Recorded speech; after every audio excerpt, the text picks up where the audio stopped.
Hi friend, कशा आहात तुम्ही? आय होप सगळे ठीकच असतात. तर माझ्या कुकिंग चॅनलमध्ये मी तुमचं मनापासून स्वागत करते. आणि हो फ्रेंड, रिक्वेस्ट आहे की ही जी रेसिपी आहे ना, स्किप न करता असाच पुढे कंटिन्यू पाहत राहा. रेसिपीला सुरुवात करण्याच्या अगोदर तुम्ही माझ्या चॅनलला सबस्क्राईब केलं नसेल तर प्लीज माझ्या चॅनलला सबस्क्राईब करा आणि जेवढं होईल तेवढं शेअर आणि लाईक करायला विसरू नका. तर मी तुमच्यासाठी एक रोज नवीन छान छान अशी रेसिपी घेऊन येत आहे. आजही घेऊन आलेले आहे. चला तर मग वेळ न घालवता रेसिपीला सुरुवात करूया. थंबनेलवरून किंवा टायटलवरून तुम्ही ओळखलेच असेल की आज आपली कोणती इथं रेसिपी आहे. आणि हो, ही रेसिपी आहे ना एकदम स्पेशल, खास आणि हो एकदम अशी म्हणजे एक युनिक रेसिपी आहे बरं का. त्याच्यासाठी सांगते की अजिबात स्किप करू नका, व्हिडिओ पूर्ण पहा. आता काय नाश्त्याला काय बनवू मला काहीच कळत नव्हतं. त्यासाठी मी काय केले, रात्रीची शिळी चपाती होती, जवळपास 1 ते 2 चपात्या होत्या ना. आपण हे टाकून देणं हे योग्य नाही ना हो. ह्याच्यापासून आपण काही ना काही बनवू शकतो का नाही. मग असं क्लिक झालं मला, ठीक आहे आपण ह्या रेसिपीपासून आहे ना एकदम चटपटीत, चविष्ट, टेस्टी अशी काहीतरी आपण मस्तपैकी ही रेसिपी बनवा. त्यासाठी मी काय केले, सर्वात आधी इथं 2 चपाती जी होतेत ना ते घेतले, त्याचे छोटे छोटे तुकडे केलेत. आणि अजून छान दिसण्यासाठी मी काय केलं माहिती का, मिक्सरमध्ये असं बारीक भुगा करून घेतला. आणि तो कशा प्रकारे केला ते तिथं तुम्ही ना पाहू शकता. आणि चपातीचं मिक्सरमधून काय केलं, मी बारीक असा भुगा तयार करून घेतला आणि थोडासा ना पाण्याचा हात मारला.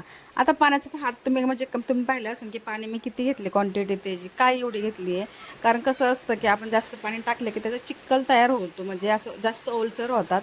आणि आपल्याला जास्त ओलसर नको, ते काय पोहे नाही तवा की जास्त त्याला भिजवावे. थोडंसं पाण्याचा हात घ्यायचा आहे, जे कडकपणा जे असतो ना चपातीमध्ये तो थोडासा नरम पडेल अशा पद्धतीने आपल्याला त्या पाण्याचा हात घ्यायचा आहे. मिश्रण एकसारखं तयार करायचं आणि झाकून ठेवायचे जवळपास 10 मिनटं. आणि ही रेसिपी पण आहे ना 10च मिनटाची आहे. तुम्ही झटपट ही रेसिपी ना, आता सकाळचं उठलं की घाई गडबड तर असतेच ना हो, काय बनवू विचार करेपर्यंत अर्धा 1 तास निघून जातो. त्यापेक्षा 10 मिनटात ही रेसिपी होती. आणि ही रेसिपी तुम्ही शेवटला पाहाल ना तर तुम्हाला ही कळेल की ही मी रेसिपी कशा पद्धतीने बनवली आणि इतकी छान, इतकी चविष्ट ही रेसिपी होऊ शकते का, ही तुम्हाला सुद्धा प्रश्न पडणार आहे. त्यासाठी व्हिडिओ पूर्ण पहा. आणि मी काय केलं, थोडंसं टेस्ट देण्यासाठी ना ह्याला काय केलं, एक बटाटा घेतला, बटाट्याची साल काढून घेतले, छोटे छोटे असे कट करून घेतल्यात. खूप बारीक नाही, थोडं थोडं मोठं पण ठेवलं ते छान दिसण्यासाठी. एकदम पनीर टाईप असे ठेवलेत मी. आणि ते कशासाठी ते तुम्हाला पुढं व्हिडिओमध्ये पाहायला मिळेल. तोपर्यंत आपण काय केलं, इथं 2 मोठे कांदे घेतले, त्याची साल वगैरे काढून घेतली. आता ह्याला काय करायचं, बारीक अशी चॉप करून घ्यायचे ते. आणि हे तुम्ही मोठा एक टमॅटो घेतला, त्याला ना धुवून वगैरे घेतलेला आहे बरं का फ्रेंड्स. आता ह्याला काय करायचं आहे, जशा प्रकारे आपण कांदा चॉप करून घेतलेला आणि तशाच पद्धतीने टमॅटोलाही असंच कट करून घ्यायचं आहे की मस्तपैकी आपण हे टमॅटो जे आहेत ते पण कट करून घेतल्यात. आपल्याला लागणार आहे थोडीशी कोथिंबीर. आता ही कोथिंबीर जी आहे ना मी कट करून घेतली. आणि दुसरी गोष्ट म्हणजे कट करून घेतल्याच्या नंतर ही धुवूनही घेतलेली आहे. आणि माझा एक प्रश्न आहे बरं का, की तुम्ही कधी शिळ्या चपातीपासून, शिळ्या भाकरीपासून काही बनवले का? आणि बनवले असेल तर एक छोटासा कमेंट करून सांगा नक्की की तुम्ही ही रेसिपी ट्राय केलेली आहे का नाही ते.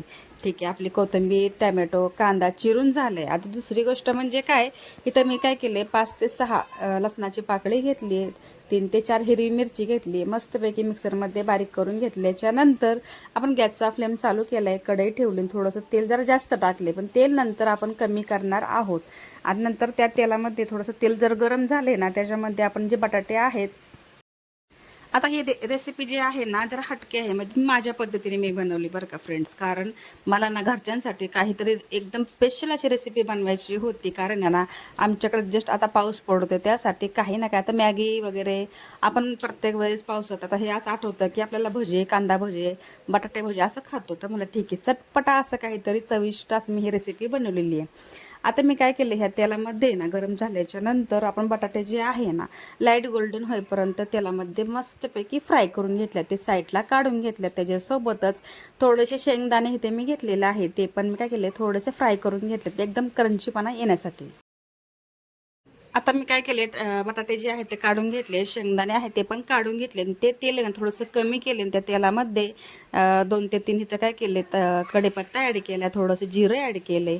जिरा घेतलेला आहे अर्धा चमचा. त्याच्यानंतर इथं ती आपण कांदा चॉप करून घेतला होता ना ते तेलामध्ये ॲड केला. लाईट गोल्डन होईपर्यंत आपण तेलामध्ये फ्राय करून घेतलं आहे. आणि कांदा आपला छानपैकी ना सोनेरी कलर येईपर्यंत इथं फ्राय करून घेतला. त्याच्यानंतर आपण टॅमॅटोही ॲड केलेला आहे, तो पण चांगलापैकी मिक्स झाला आहे आपल्या ह्याच्यामध्ये कांद्यामध्ये. आणि नंतर आपण काय केलं, हिरवी मिरची आणि लसण जी मिक्सरमध्ये बारीक करून घेतले आहे ते पण ह्याच्यामध्ये ॲड केले. आता ते काय केले, पूर्ण मी मिक्स करून घेतले. आणि त्याच्यासोबत इथे थोडीशी हळद ॲड केली, जवळपास अर्धा चमचा. आणि ह्याच्यात ना जे बटाटे आपण घेतले होते ना फ्राय करून, ते मसाल्यामध्ये मिक्स करते का, की जेणेकरून ना आता ते बटाट्याला एकदम छान असा फ्लेवर येईन. थोडंसं मीठ ॲड केले की आणखीन ना त्याच्यामध्ये काय होईल माहिती का, ज्यावेळेस तो मसाला आहे ना बटाट्यामध्ये ॲड झाला ना की बटाट्याची टेस्ट खूप छान वाढेल. आता सर्व मसाला मी ना 2 मिनटं इथे काय केला, झाकून ठेवला, म्हणजे पूर्ण एकसारखा मसाला तयार होईना आपला, एकदम छान परतला गेला आहे. आणि 2 मिनटाच्या नंतर तर मी काय केलं, जे चपात्या आपण मिक्सरमध्ये बारीक भुगा करून घेतला होता ना, तो आता ह्या कढईमध्ये मिक्स केला. आणि तुम्ही कलर पाहू शकता कशा प्रकारे आलेला आहे. तर अशी रेसिपी जर तुम्ही बघितली आणि नाही बनवली तर काहीच उपयोग नाही. तर मी सांगते म्हणून ही रेसिपी ट्राय करा फ्रेंड्स. तुमच्या चपात्या म्हणजे शिळ्या चपात्या त्या वायाला जाणार नाही. आणि अशा प्रकारे नाश्ता एकदम उत्तम. आणि ही रेसिपी आहे ना एकदम भन्नाट रेसिपी होती बरं का फ्रेंड्स. तर थोडीशी मी कोथिंबीर जी आहे तर धुवून वगैरे घेतली, ॲड केली. आता ह्याच्यामध्ये आपण काय करूया, चवीपुरतं मीठ ॲड करूया, कारण मीठ आपण टाकतानाच कमी टाकले.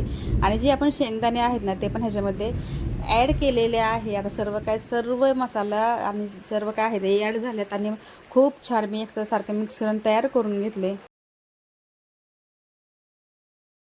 तर मी पुन्हा एकदा सांगेल की ही रेसिपी ना खरंच तुम्ही एकदा ट्राय करा.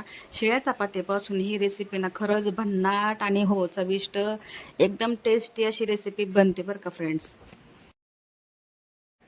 तर माझी ही शिळ्या चपातीपासून रेसिपी कशी वाटली नक्की मला कॉमेंटमध्ये सांगा बरं का फ्रेंड्स. आणि हो, माझ्या चॅनलला जेवढं होईल तेवढं सपोर्ट करायला विसरू नका, त्याच्यासोबतच लाईक करायला विसरू नका. आणि हो, आपल्या चॅनलला सबस्क्राईब करायलाही विसरू नका, कारण खूप मेहनत करते. आणि तुमचा जर सपोर्ट असला तर मी उद्याच्या व्हिडिओसाठी खरंच मला खूप प्रोत्साहन करतं, की मी काही ना काही तुमच्यापर्यंत एक नवीन नवीन अशी छान छान रेसिपी घेऊन येण्याचा प्रयत्न करते.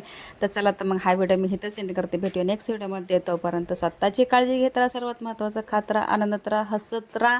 आणि आपल्या चॅनलला जेवढं होईल तेवढं शेअर करायला विसरू नका. आणि सर्वात महत्त्वाची गोष्ट म्हणजे ज्यांनी हा माझा व्हिडिओ पाहिला असेल ना, त्यांचं खरंच खूप मनापासून धन्यवाद करते. आणि हा व्हिडिओ मी इथंच एंड करते. भेटूया नेक्स्ट व्हिडिओमध्ये. तोपर्यंत बाय.